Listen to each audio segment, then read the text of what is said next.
ne se mêle pas de tout avec les mêmes principes. Je m'en veux pour exemple ce qui se passe aujourd'hui dans les pays du Sahel. On a tôt fait de condamner, d'exclure, de mettre des embargos. Ce que nous condamnons nous-mêmes. Il est inadmissible que des Africains fassent l'objet de condamnation, on peut comprendre, mais qu'ils fassent l'objet d'ostracisme et d'exclusion en terre africaine, ce n'est pas admissible.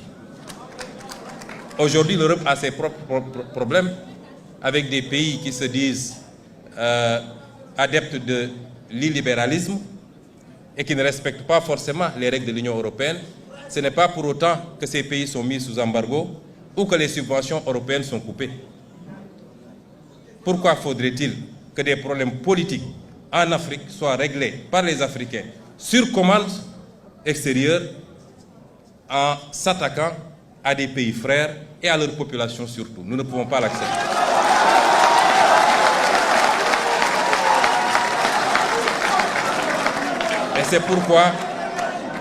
Et c'est pourquoi nous ne lâcherons pas nos frères du Sahel. Et nous ferons tout ce qu'il faut pour raffermir les liens et leur apporter notre solidarité.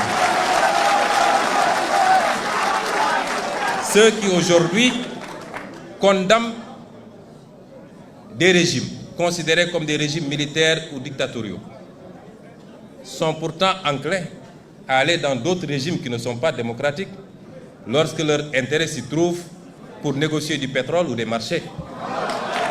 Est-ce qu'à partir de ce moment, on peut dire qu'ils se mêlent de tout avec les mêmes principes? Absolument pas. Les problèmes internes au pays doivent être réglés par les citoyens de ces pays. Certes, il y a eu des coups d'État.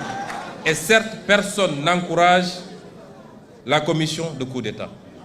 Mais je refuse d'être ceux qui analysent les symptômes et qui refusent d'analyser les causes réelles et profondes de cette crise.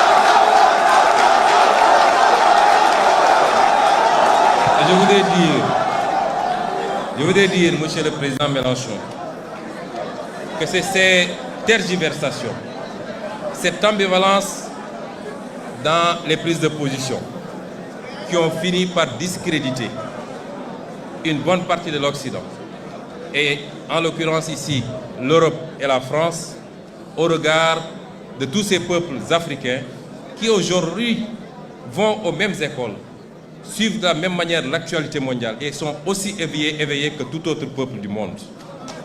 Et cela a fini par déteindre très négativement sur les relations entre l'Afrique et l'Europe. Il nous faut refonder ces relations parce que nous sommes tenus d'être ensemble et de travailler ensemble. Qu'avons-nous proposé jusqu'à présent, nous, Africains?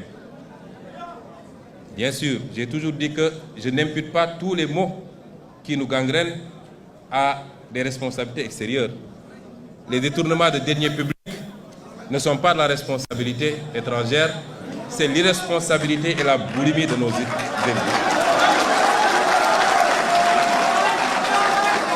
Les mauvais choix de politique publique, même s'ils sont dictés par des institutions internationales, ne sont que de la responsabilité de nos propres élites. Je puis vous assurer que personne, rien ni personne, aussi bien dans le cadre bilatéral que multilatéral, ne nous imposera à nous les politiques internationales. Personne.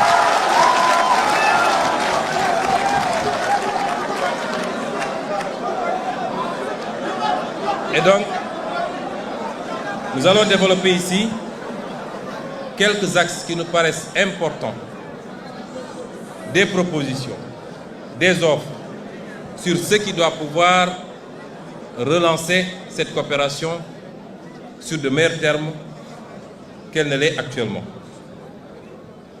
Mais avant Je présenterai brièvement le modèle qui est le nôtre. Nous sommes arrivés au pouvoir avec un modèle que nous avons présenté aux Sénégalais pendant 10 ans. Nous n'avons pas été élus parce que nous avons des machines à billets pour distribuer à un électorat. Non. Nous avons été élus sur la base d'un programme, d'un projet, d'une vision. Et de manière synthétique, c'est quoi cette vision? Pour nous, l'Afrique peut et doit être une importante locomotive de la croissance mondiale. Pour cela, elle n'a pas prioritairement besoin d'un traitement de faveur ou d'une approche infantilisante, comme ce fut le cas jusque-là. Elle n'a pas besoin d'un modèle principalement financé de l'extérieur à travers une dette mal maîtrisée et libellée en devises étrangères, ou d'un afflux d'investissements directs étrangers exclusif du secteur privé national qui génère une croissance extravertie du fait, entre autres, d'un taux de change fixe. On nous parle de croissance depuis des années. La pauvreté n'a pas cessé de galoper. Le chômage n'a pas cessé de monter. Parce que cette croissance n'est pas faite par et pour les Africains.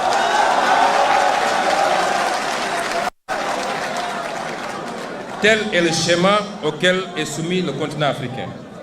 Et le Sénégal en particulier, par le libéralisme ambiant qui les a réduits à un statut de marginaux dans leur propre continent.